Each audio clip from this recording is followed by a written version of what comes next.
Hello friends, ध्यान दीजिए आप लोग। इसके पहले वाले वीडियो में ना परमाणु संरचना का क्या था, इसके पहले वाला वीडियो जो कि परमाणु संरचना का लेक्चर नंबर 2 था ना, लेक्चर नंबर 2 था। लेक्चर नंबर 1 में आपने पढ़ा है डाल्टन के परमाणु सिद्धांत के बारे में। लेक्चर नंबर 1 में आपने क्या पढ़ा है, डाल्टन के परमाणु सिद्धांत के बारे में और उसकी कुछ कमियों के बारे में जाना है। लेक्चर नंबर 2 में क्या पढ़ा आपने कि कैथोड किरणों की खोज कैसे हुई, उसी में इलेक्ट्रॉन की खोज के बारे में पढ़ा है आपने। और क्या पढ़ा कि कैथोड किरणों की गुण क्या होते, ठीक है, कैथोड किरणों के गुण आज आपको पढ़ाया जाएगा, जो कि परमाणु संरचना का लेक्चर नंबर 3 है। इसमें पढ़ाया जाएगा आपको कि कैसे एनोड किरणों की खोज हुई, उसी में आप पढ़ेंगे प्रोटॉन की खोज, प्रोटॉन की खोज। आप लिखें, सही नाम इसका है कैनाल या धन किरण, धन किरणे विसर्जन नलिका, विसर्जन नलिका प्रयोग, कैनाल या धन किरण विसर्जन नलिका प्रयोग। आप इसी में क्या पढ़ेंगे, प्रोटॉन की खोज, प्रोटॉन की खोज। जानते हैं, सुने आप लोग ध्यान से, कि आपका क्या है, कैनाल या धन किरण नलिका प्रयोग, जिसमें आप पढ़ेंगे प्रोटॉन की खोज।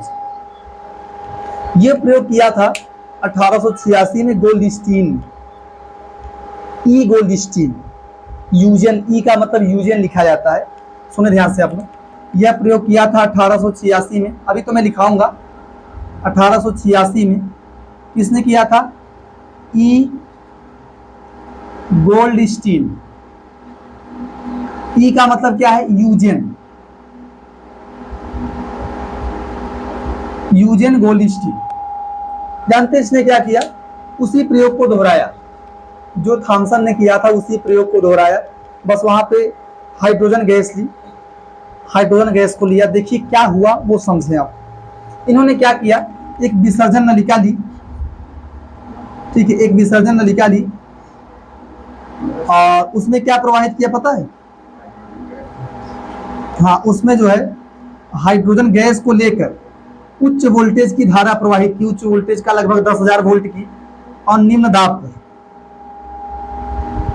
उच्च वोल्टेज की विद्युत धारा, ऐसे बना लिया, ठीक है। यहां क्या लगाया इन्होंने, कैथोड एनोड लगाया था, कैथोड एनोड। हाँ ये बात है, ध्यान दिया, थोड़ा इधर बनाता हूं। ये क्या आपका बैटरी है, ये क्या है, माइनस वाला है, ये क्या है, प्लस वाला। इसको आप क्या बोलेंगे, एनोड, जो कि प्लस कह सकते हैं ना, ये प्लस है, ये माइनस है, इसको बोलेंगे क्या आप, कैथोड, कैथोड। ध्यान दिया, उन्होंने क्या किया था, ये कैथोड जानते कैसा लिया था, छिद्रित लिया था। कैसा लिया था, हाँ आप लिख दिए छिद्रित कैथोड। वहां भी तो लिया था एनोड को, अगले प्रयोग में छिद्रित एनोड लिया था। उसने कैसा लिया था, छिद्रित एनोड लिया था, ताकि यहां से किरणें जाए और वहां चमक दिखाई दे। और यहाँ पे इस बार जो लेपन किया गया था, यहां किया गया था,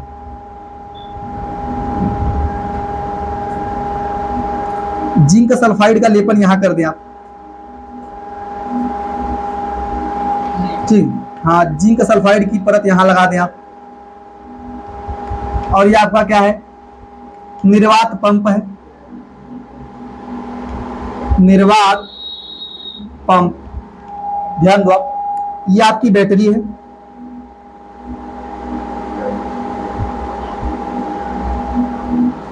ये क्या करती है, सप्लाई, ये सप्लाई करती कितना, 10,000 वोल्ट, ये 10,000 वोल्ट सप्लाई करती है, जो कि धारा है ना। और यहां जो है इन्होंने अपने प्रयोग में लिया था hydrogen gas, H2 gas taken, लिया गया at low pressure. Low pressure का मान जानते हैं आप, 10 के पावर -2 से 10 के पावर -3 मिलीमीटर पारा एट लो प्रेशर। यहां प्रेशर का वैल्यू क्या था, 10 के पावर -2 से 10 के पावर -3 मिलीमीटर पारा। ठीक है, पहले इतना समझे। क्या किया, कैथोड एनोड लिया, कैथोड छिद्रित था और यहाँ जिंक सल्फाइड की, सुन लिया तब देखिए, जिंक सल्फाइड की परत यहाँ लगाया था इसके पीछे। और क्या किया, 10,000 वोल्ट की H2 गैस को लेकर, जहां दाब का मान बहुत लो था, और उसमें क्या किया, 10,000 वोल्ट की धारा प्रवाहित की। तो जानते हैं क्या घटना हुई, घटना ये हुई कि जब धारा प्रवाहित करेंगे, धारा जानते कैसे बहता है, यहां से जाएगा आपका इलेक्ट्रॉन, ये माइनस वाला, इसके विपरीत क्या बहेगी, धारा। उसमें भी ऐसे लिख सकते हैं कि यहां से क्या निकलेगा, माइनस वाले से इलेक्ट्रॉन जाएगा, और जिधर इलेक्ट्रॉन जाता है उसके विपरीत क्या बहती है, धारा। उसमें भी उसके पहले वाले प्रयोग में ऐसे बना सकते हैं। तो जब ये इलेक्ट्रॉन गया, हाई वोल्टेज का मतलब इसका वेग बहुत तेज है, बहुत तीव्र गति है। ठीक है, अब इसने जाके हीलियम को हाइड्रोजन को टक्कर किया,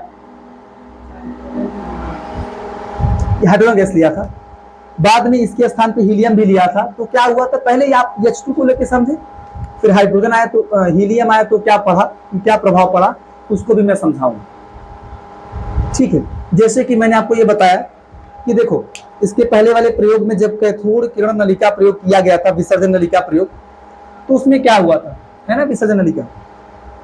इसके पहले वाले प्रयोग में जो जहां कैथोड किरणों की खोज हुई थी, तो शुरू में हीलियम गैस लिया गया था, बाद में हाइड्रोजन गैस लिया गया, वहां से भी इलेक्ट्रॉन निकले, हीलियम से भी इलेक्ट्रॉन निकले, और इलेक्ट्रॉन को ही कहना है कैथोड किरण। तो हर परमाणुओं से इलेक्ट्रॉन निकल रहे हैं, अर्थात इलेक्ट्रॉन जो निकला है ना, उसके E/m का मान, कैथोड किरणों के E/m का मान फिक्स रहने वाला है, फिक्स रहने वाले हैं। अगर आप परमाणु बदल दो कोई फर्क नहीं पड़ेगा, आप इलेक्ट्रोड बदल दीजिए, इलेक्ट्रोड मतलब जो एनोड कैथोड उनको बदल दो आप, कभी किसी और धातु का, कभी किसी और धातु का, किसी और पदार्थ का, धातु न कहें, कभी किसी और पदार्थ का, कभी किसी और पदार्थ का, इलेक्ट्रोडों को बदलते रहिए। लेकिन कैथोड किरणें जो कि इलेक्ट्रॉन है, उनके E/m का मान बदलने वाला नहीं है। क्यों, क्योंकि E/m, इलेक्ट्रॉन का E देखो, इलेक्ट्रॉन का m देखो, हर जगह इलेक्ट्रॉन निकल रहा है, उसी का U इसी का m। भाई ऐसा तो नहीं है कि इलेक्ट्रॉन का द्रव्यमान कहीं अलग, कुछ किसी स्थान पे कुछ अलग होगा, किसी स्थान पे कुछ अलग होगा, उसका आवेश जो है इलेक्ट्रॉन का द्रव्यमान किसी स्थान पे कुछ अलग होगा, किसी स्थान पे कुछ अलग होगा, ऐसा नहीं है। उसका आवेश किसी स्थान पे कुछ अलग होगा, किसी स्थान पे कुछ अलग होगा, ऐसा भी नहीं है। आवेश द्रव्यमान फिक्स रहेगा, अर्थात इसके E/m का मान क्या रहेगा, फिक्स। अभी मैं पढ़ाऊंगा कि ये पहले बना है, इसके E/m का मान फिक्स नहीं रहेगा। जो धन किरणें होंगी उनके E/m का मान फिक्स नहीं होता है, क्यों, मैं समझाऊंगा। पहले इसको देख ले, फिर समझाऊंगा बाद में। हाँ, पहले आप इस पॉइंट को समझे, फिर मैं वो समझाऊंगा कि क्यों फिक्स नहीं होता। ध्यान दो, जब इसने टक्कर मारी, जानते ये बन गया H+ और क्या निकाल दिया, हाँ, H2 बदल गया H+ में और निकाल दिया एक इलेक्ट्रॉन। आप कहेंगे 2 H है यहाँ पे, एक H+ क्यों निकल रहा है, तो आप इसको हाफ कर दो, हाफ कर दीजिए ना, क्या दिक्कत है, बैलेंस करने के लिए हाफ H+ ना, हाफ H2 कर दो, H+ एक इलेक्ट्रॉन निकल जाए। अब देखो क्या घटना हो, अभी मैंने आपको ट्रिक बताया था, कल मैंने ट्रिक बताया था कि जब आप कैथोड किरणों की बात करें तो इलेक्ट्रॉन को देखो, और जब आप धन किरणों की बात करो तो जिस पे प्लस है उसको देखो आप। ठीक है, आप इसको नाम दे सकते हैं कि कैथोड किरणें।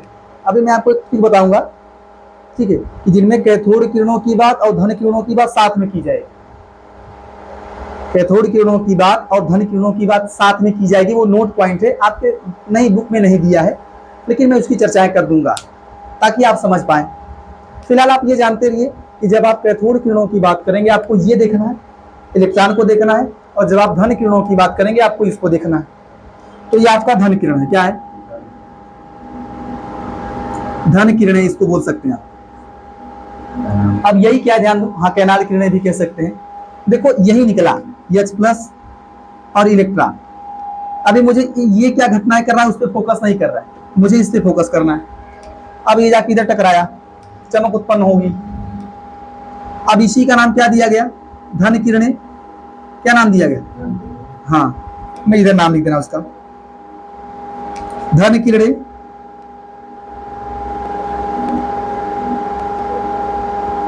या कैनाल किरणें।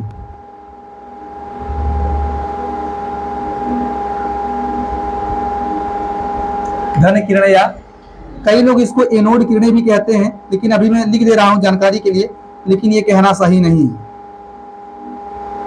धन किरणें या कैनाल किरणें एक बहुत सारी गति करती है, ऐसे और प्लस हो जाए, लेकिन आप फोकस एक पे करें, एक को कह दे कि ये धन किरण है, ठीक है। अब देखो ये घटना समझे आप लोग कि जब इलेक्ट्रॉन ने इसको टक्कर किया, ये लिखेंगे तभी समझ में आएगा ना आपको, इलेक्ट्रॉन ने हाइड्रोजन को टक्कर किया जिसकी गति बहुत तीव्र थी, तो H प्लस बना और इलेक्ट्रॉन निकला। अभी आपको प्लस वाला देखना है, इलेक्ट्रॉन को नहीं देखना है, ठीक है। अभी छापे तो मैं लिखा रहा हूं उसके बारे में।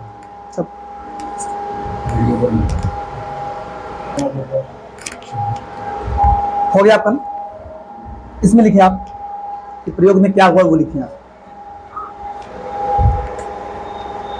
लिखें सन 1886 में, ये पॉइंट नहीं, मतलब ये प्रयोग में क्या हुआ वही लिखना है आपको, समझ तो लिया आपने। देखिए सन 1886 में गोल्डस्टीन ने छिद्रित कैथोड युक्त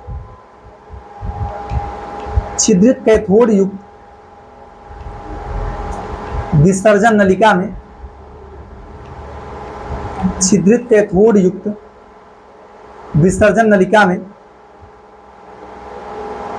हाइड्रोजन गैस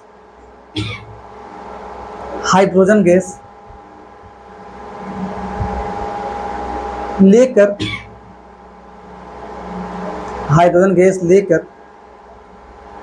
निम्न दाब पर, हाइड्रोजन गैस लेकर निम्न दाब का मान लिख लें आप, निम्न दाब, हाँ निम्न दाब का मान लिख लें 10 के पावर -2 से 10 के पावर -3 मिलीमीटर पारा पर उच्च वोल्टेज लिख ले ब्रैकेट में लगभग 10,000 वोल्ट, लगभग 10,000 वोल्ट की विद्युत धारा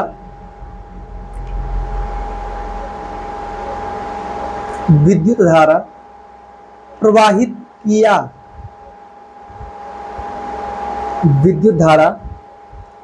किया, तो उन्होंने देखा कि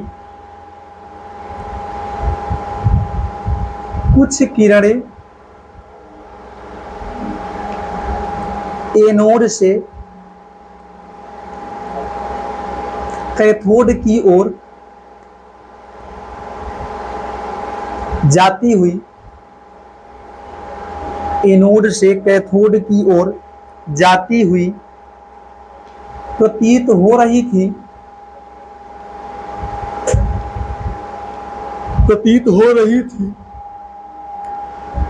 जिन्हें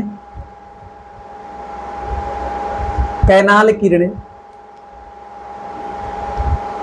या धन किरणें,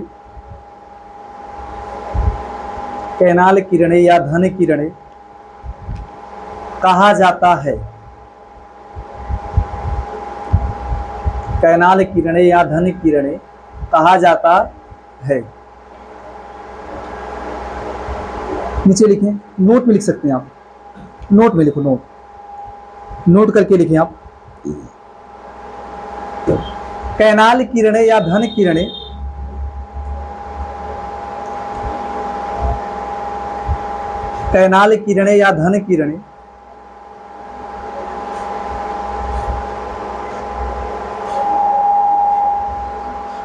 एनोड पर,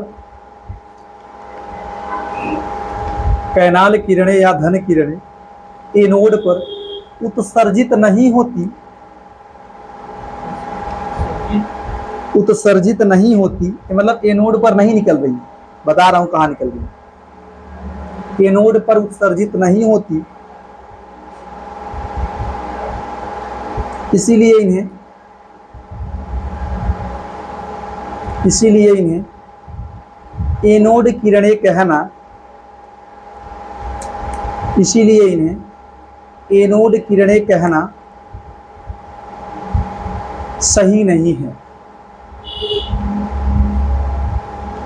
सही नहीं है।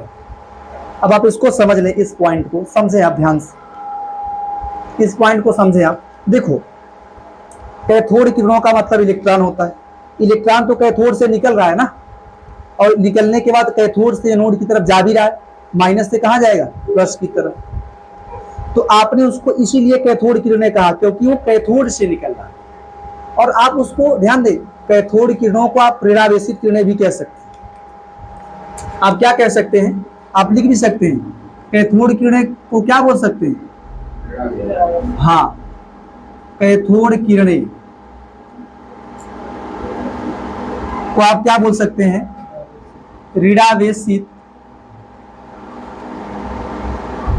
ऋणावेशित किरणें। लेकिन आप इनको एनोड किरणें नहीं कह सकते, क्यों, क्योंकि वो H+ क्या एनोड से निकल रहा है, क्या नहीं निकल रहा है, H+ इसके बीच गैस से निकल रहा है, गैस से निकल रहा है। तो आप कह देंगे एनोड से जा रहा है कैथोड की तरफ, प्लस से माइनस की तरफ जा रहा है, ठीक है, लेकिन वो प्लस पे उत्पन्न नहीं हुआ, इसीलिए आप उसको जो है एनोड किरणें ना कहें। हाँ, इस वजह से कह सकते हैं कि एनोड से कैथोड की तरफ जा रहा है, लेकिन नहीं कहेंगे आप कैथोड किरणों। ध्यान दें, कैथोड किरणों को आपने कैथोड किरणें क्यों कहा, क्योंकि वो इस वजह से नहीं कहा कि वो कैथोड से एनोड की तरफ जा रहा है, कैथोड पर इलेक्ट्रॉन उत्पन्न हुआ है, तब आपने कह दिया कि चलो ये कैथोड किरणें हैं। लेकिन वो इलेक्ट्रॉन उत्पन्न हुआ, फिर बाद में टक्कर मारा, फिर इलेक्ट्रॉन मतलब उत्पन्न हुआ, एक तरीके से कह सकते। लेकिन ऐसा नहीं है कि जो आपका जो है धन किरणें हैं वो एनोड से उत्पन्न हो रही हैं, नहीं, वो तो गैस से उत्पन्न हो रही हैं और एनोड से कैथोड की तरफ जा रही हैं, ठीक है। तो अगर कोई एनोड किरणें कहे तो ये समझे कि एनोड किरणें कहना सही नहीं है, ठीक है, धनावेशित है, इस वजह से इनको धन किरणें कहे सही है। हाँ, ध्यान दिया, इनको कैनाल किरणें क्यों कहा गया है, धन किरणें तो आप समझ रहे हैं, कैनाल किरणें क्यों कहा गया है, कैनाल का मतलब नहर होता है, क्या होता है, नहर। जानते हैं, जब ये किरणें इस छिद्र में से पास हो रही थी, जब ये किरणें इस छिद्र में से पास हो रही थी, तो इनको ऐसा लग रहा था कि ये किसी कैनाल में से पास हो रही है, इसीलिए इनको कहा गया हाँ कि ये कैनाल किरणें, ऐसा कह दिया गया, ठीक है। जब ये पास हो रही थी, इनको ऐसा लग रहा था कि ये किसी क्या पास हो रही है, किसी नहर में से पास हो रही है, कैनाल में से पास हो रही है, इस वजह से इनको कैनाल किरणें कहा गया, ठीक है। तो ये क्लियर है। आप लिखिए अभी कैनाल किरणों, वही कैनाल किरणों या धन किरणों के गुण, कैनाल किरणों या धन किरणों के गुण।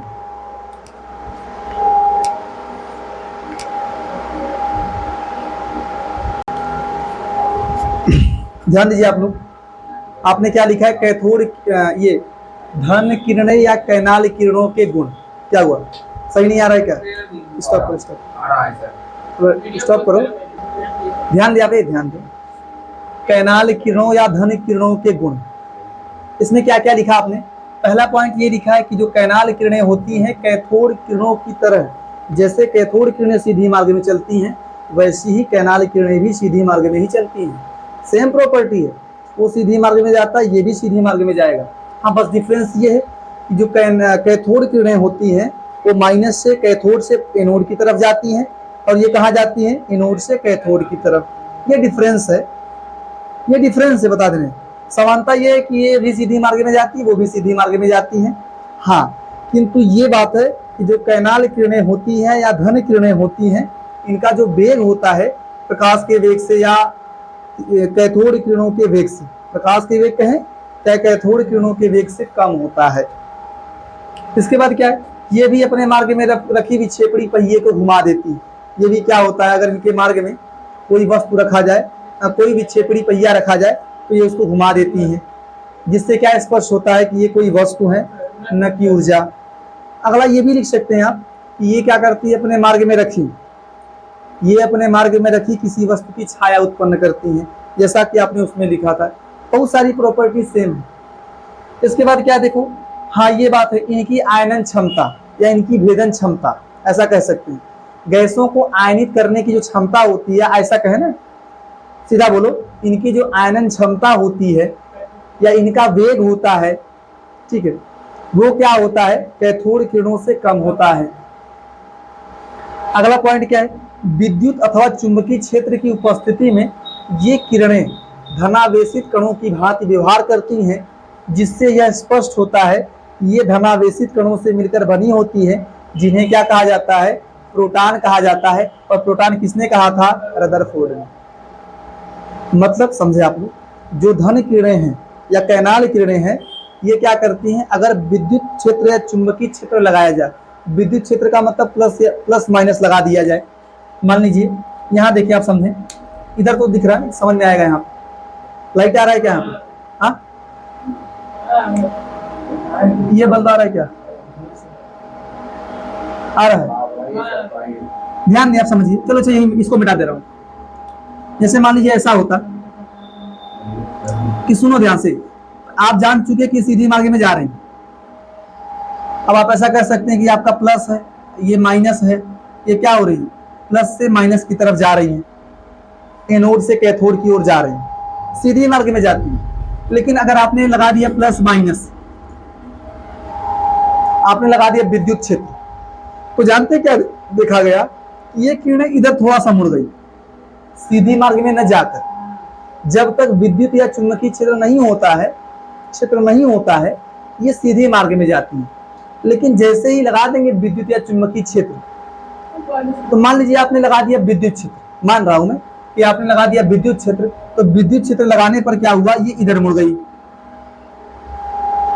तो इधर आने का मतलब ये प्लस होनी चाहिए, इसमें धनावेशित कण होने चाहिए, ठीक है। तो यही कहा गया कि ये धनावेशित कणों से मिलकर बनी होती हैं, जिन धनावेशित कणों को बाद में रदरफोर्ड ने क्या नाम दिया, प्रोटॉन नाम दिया। समझ पा रहे हैं आप। इसके बाद क्या कहा है कि धनावेशित कण पाए जाने की वजह से इन्हें धन किरण भी कहते हैं, क्योंकि देखो ये धनावेशित होती हैं, तो धनावेशित होने की वजह से इन्हें क्या कहा जाता है, धन किरणें कहा जाता है। इसके बाद सबसे मेन पॉइंट है, इसको रटेंगे आप, कि धन किरणों के E/m का मान विसर्जन नलिका में ली गई गैस की प्रकृति पर निर्भर करता है। कि अगर आप गैस अलग अलग लेंगे तो इसके E/m का मान भी क्या आएगा, अलग अलग।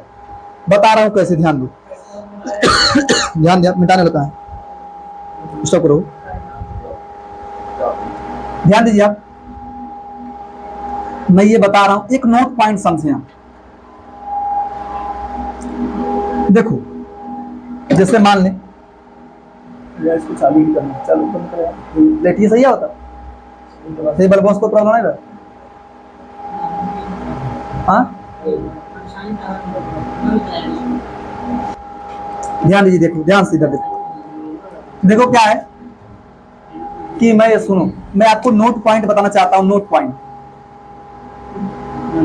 क्या है, देखो कि अगर आप, जैसे मान लीजिए आपने क्या लिया कि ये ले लो, मान लीजिए आपने क्या लिया, विसर्जन नलिका लिया। ये मैं समझा रहा हूं आपको, ठीक है, समझना है केवल। इसमें मान लीजिए ये आपका, देखो ये कैथोड, ये एनोड मान लो, ये क्या है, ये कैथोड मान लीजिए, एनोड मान लीजिए। इसमें आपने कोई गैस ए रखी, ए रखा, ठीक है।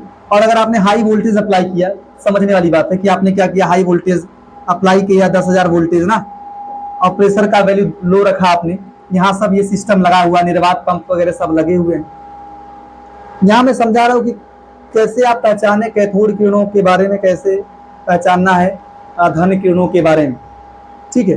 जैसे अगर आपने ए लिया, क्या होगा, इलेक्ट्रॉन निकलेगा, ए को टक्कर मारेगा, ठीक है, इलेक्ट्रॉन निकलेगा, ए को टक्कर मारेगा। ए मान लीजिए ए प्लस बन जा रहा है, एक इलेक्ट्रॉन निकाल दे रहा है। ए क्या कर रहा है, टक्कर के बाद ए प्लस बन जा रहा है, एक इलेक्ट्रॉन निकाल दे रहा है।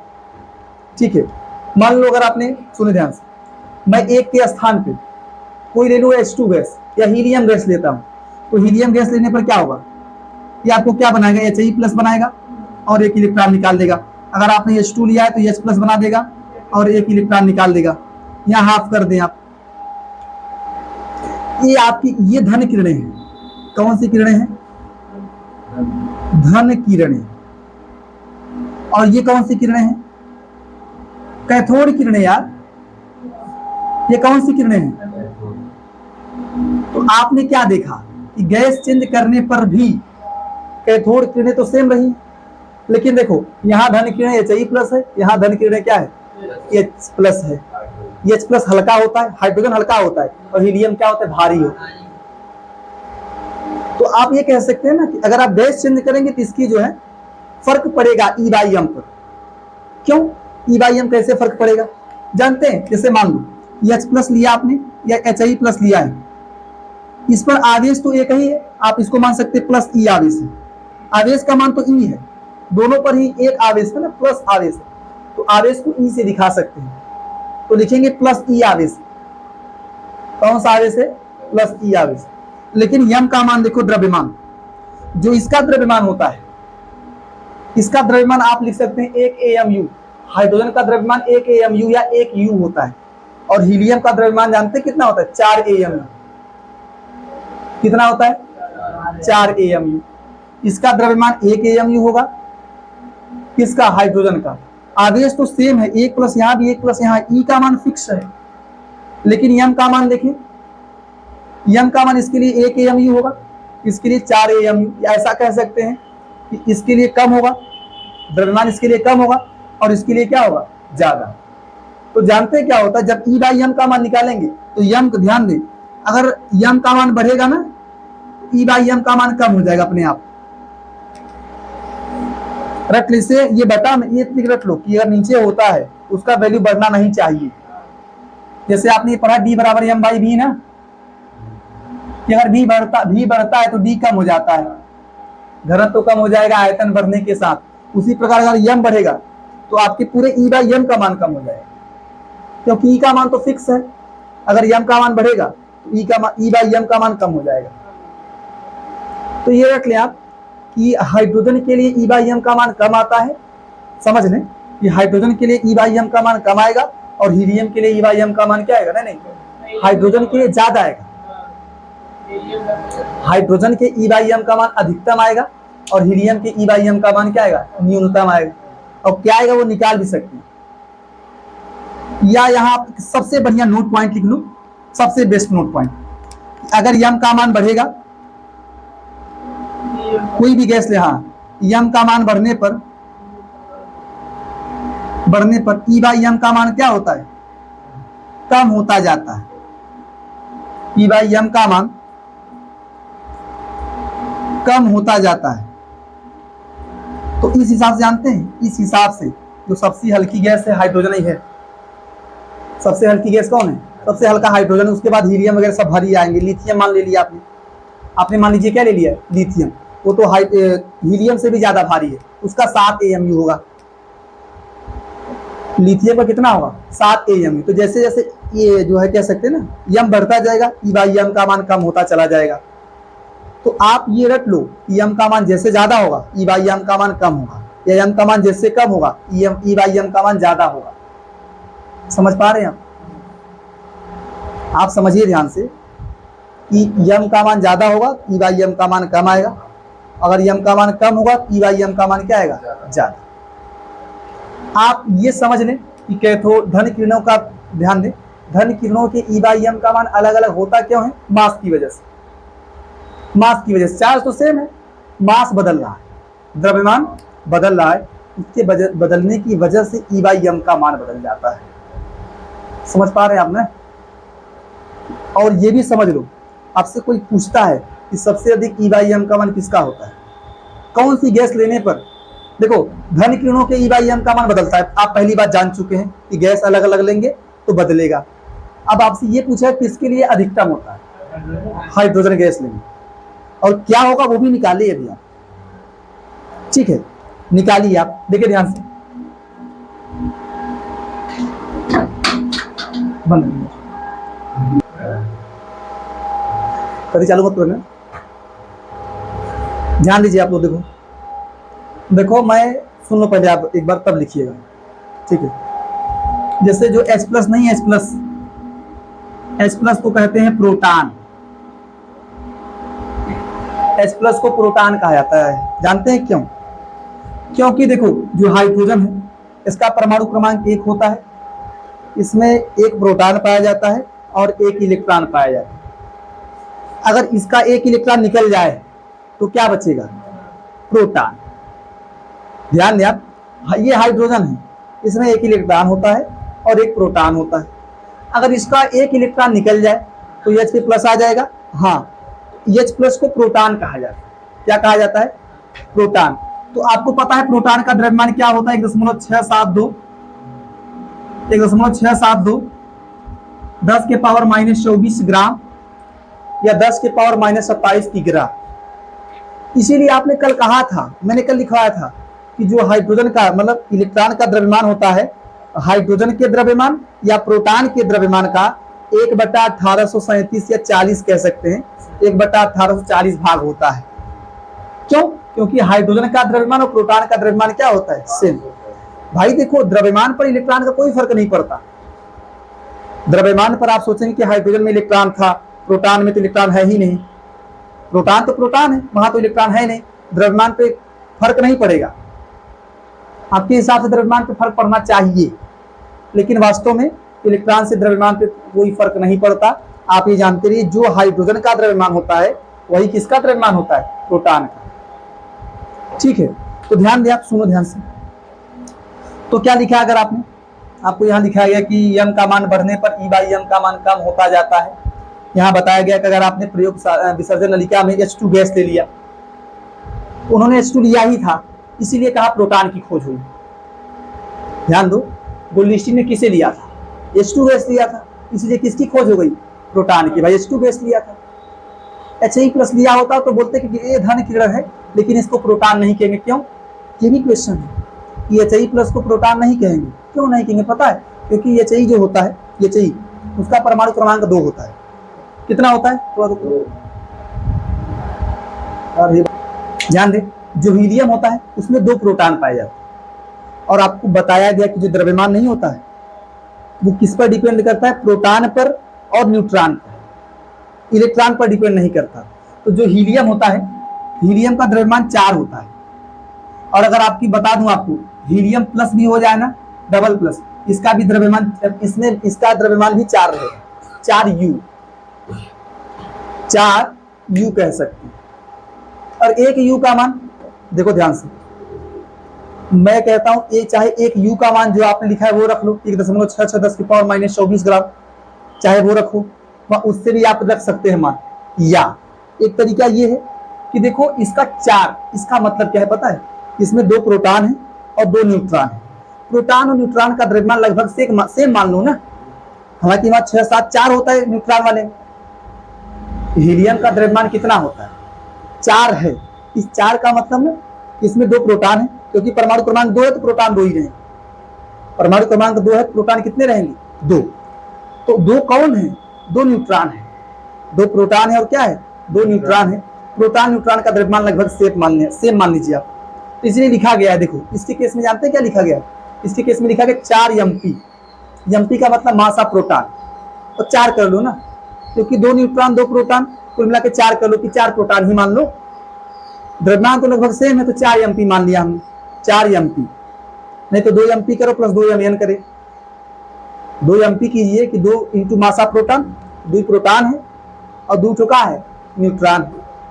तो हमने द्रव्यमान को सेम मान के 4 MP कर दिया है, और MP का मान पता है आपको, मास ऑफ प्रोटॉन यहाँ लिखा गया है। और ये तो इसमें तो H+ निकलवा ही करेगा, यही प्रोटॉन है। आपसे कोई कह दे प्रोटॉन के E/m का मान बताइए, तो यही बता दीजिएगा, यही तो प्रोटॉन है। इसका आवेश देखो E है, M ये है, भाग करेंगे आपको मिलेगा 0.956, 10 के पावर माइनस ये 19 से 24 हो जाएगा। घटाएंगे देखो, फिर इसको दशमलव यहाँ ले गए, क्या हो गया? 10 के पावर -20, 4 मतलब 24 है, 4 बचेगा। तो आप लिख क्या सकते हैं? 9.57 10 के पावर 4, 5 7 10 के पावर 4 कूलाम प्रति ग्राम या 10 के पावर 7 कूलाम प्रति किग्रा कर सकते। 10 के पावर 7 कूलाम प्रति किग्रा। ऐसे यहाँ करेंगे तो वही हाल है कि 10 के पावर 4 कूलाम प्रति ग्राम कहिए, चाहे 10 के पावर 7 कूलाम प्रति। समझ पाए कि नहीं? अरे मैथमेटिकल कैलकुलेशन है, आप गणना कर सकते हैं, बस हाँ तरीका पता होना चाहिए। तरीका पता होना चाहिए कि भाई ये तो प्रोटॉन है, प्रोटॉन का द्रव्यमान रखें। इसको आपने 2 प्रोटॉन 2 न्यूट्रॉन है, चाहे दोनों का अलग अलग रखो, नहीं तो 4 प्रोटॉन मान के सब रख लो, का दिक्कत। ऐसे लिथियम का जब निकाल तो 7 प्रोटॉन कर दीजिएगा। लिथियम का रखना क्या कर देना 7 प्रोटॉन, लेकिन वास्तव में क्या होता है लिथियम में द्रव्यमान जब निकालेंगे तब 7 प्रोटॉन का द्रव्यमान निकाल सकते हैं गणना के लिए, सॉल्व करने के लिए प्रश्न। लेकिन वास्तव में लिथियम में क्या होता है ना, उसका जो परमाणु क्रमांक 3 होता है, उसमें 3 प्रोटॉन होते हैं और 4 न्यूट्रॉन होते हैं। वास्तविक बात ये है, उसका जो द्रव्यमान 7 होता है उसमें 3 प्रोटॉन है और 4 न्यूट्रॉन है। लेकिन जब गणना कीजिएगा 7 प्रोटॉन करके लगा लीजिएगा आप। अब कल ये इतना लिख लीजिए आप लोग, इसके बाद कल आपको पढ़ाऊंगा मैं न्यूट्रॉन की खोज के बारे में कि न्यूट्रॉन की खोज कैसे हुई, और वो ज़्यादा बड़ा नहीं है, ठीक है। तो इतना लिखिए आप, इसके बाद कल अगले वीडियो में।